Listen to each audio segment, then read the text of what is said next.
was identified as mentally retarded, put back from the 5th grade into the 4th grade, and stayed in that category until I got out of high school. I don't have any college training, but I met a high school teacher who one day changed my life. I was waiting on another student, and when he came in, he said to me, "Young man, go to the board and write what I'm about to tell you." And I said, I can't do that, sir. He said, "Why not?" I said, "I'm not one of your students." He said, "It doesn't matter, follow my directions down." I said, "I can't do that, sir." He said, "Why not?" I said, "Because I'm educable mentally retarded." And he came from behind his desk and he looked at me. He said, "Don't ever say that again. Someone's opinion of you does not have to become your reality." And as he talked, my heart began to beat fast. Tears began to run down my eyes, and I was in the back just listening to him, because the speech he was giving, that speech was for me. And he said, "Les Brown," he said, "if you want to do anything worthwhile in life, you've got to be hungry." I told Mr. Washington I wanted to become a disc jockey. And so I started working to develop myself. He said, "I want you to practice every day being a disc jockey." I said, "But I don't have any job now." He said, "It doesn't matter." He said that it's better to be prepared for an opportunity and not have one than to have an opportunity and not be prepared.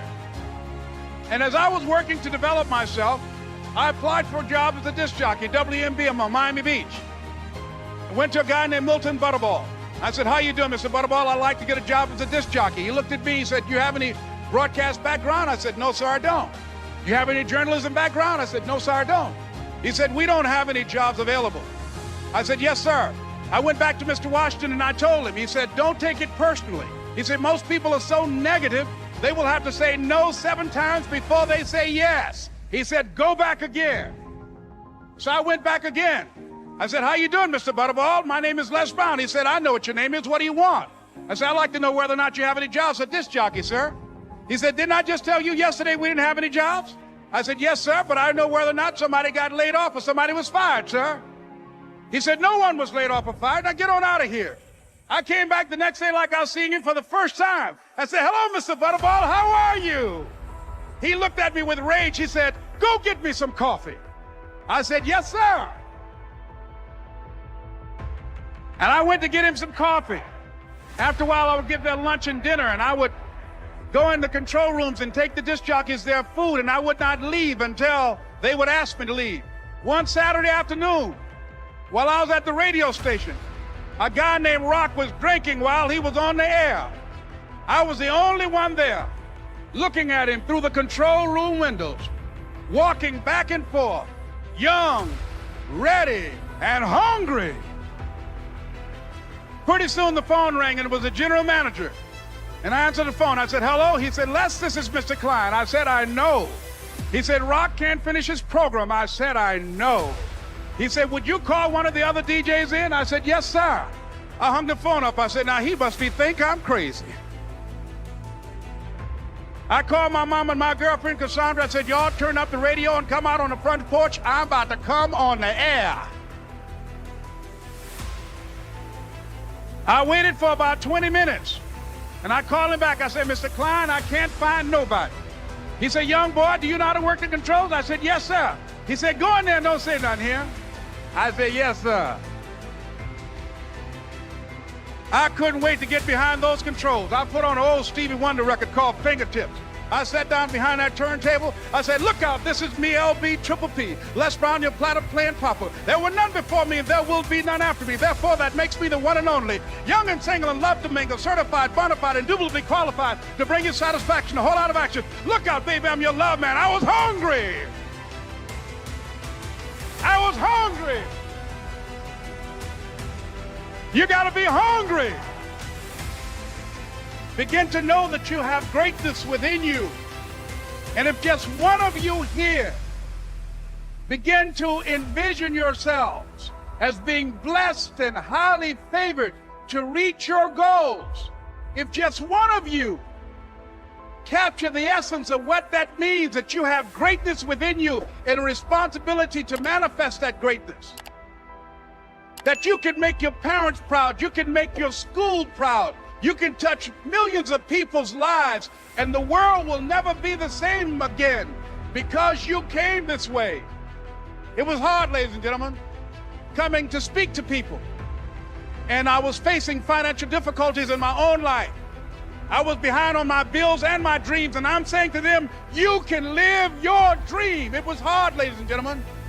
It was very difficult to pick myself up each day believing that I could do it. There were times that I doubted myself.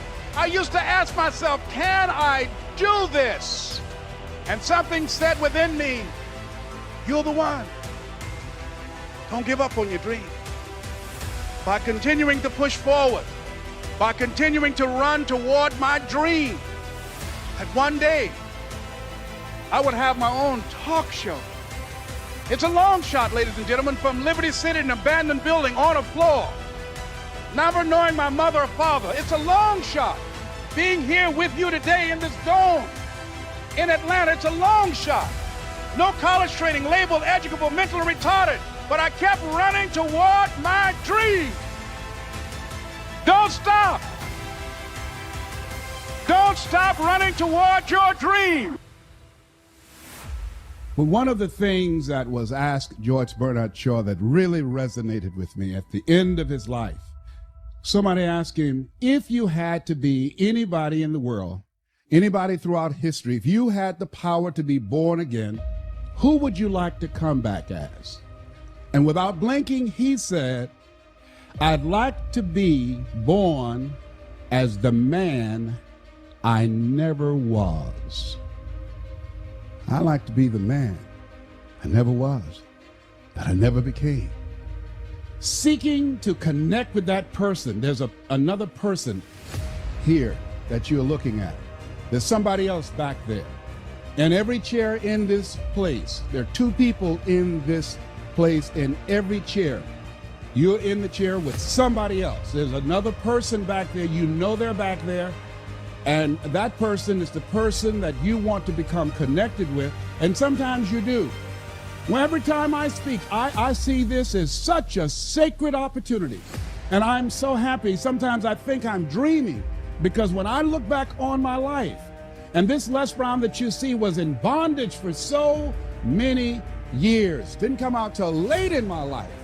I had him under arrest. I was in bondage with fear. I wanted to do what I'm doing. And I thought about things I wanted to accomplish, and I held myself back because I was afraid to fail.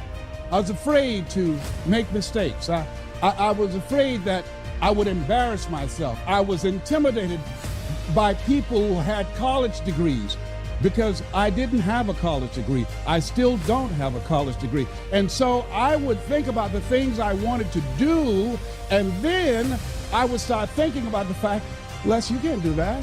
So that's what I told this guy in me. Come on, let's be practical, be logical. Oh yes, I know people told you you have a gift of gab, and you have a nice personality, and you're funny, and you make people feel good, and you make them laugh, but you become a speaker, speak for corporations, train and teach people and motivate people to do something you've never done. You're not rich, you're not successful, you don't have any books, you don't have the resources, you don't know the people, you don't have the contacts. You can't do that, Les Brown. See, my heart said I can do that. You got to say yes to your life. You've got to say yes. Yes to my dreams. Yes to me. Yes, I can make it. Yes, I can. Doesn't matter how many failures I've made. Doesn't matter how many mistakes I've endured. Doesn't matter about my defeats. Doesn't matter about what I've done. Yes, yes. I don't care about the fact I'm in a hole now. Doesn't matter about where I am. Yes, the last chapter to my life has not been written yet. If you judge me now, you'll judge me prematurely. I haven't exposed all my stuff yet. I'm still in the process of transforming my life. I'm still in the process of becoming.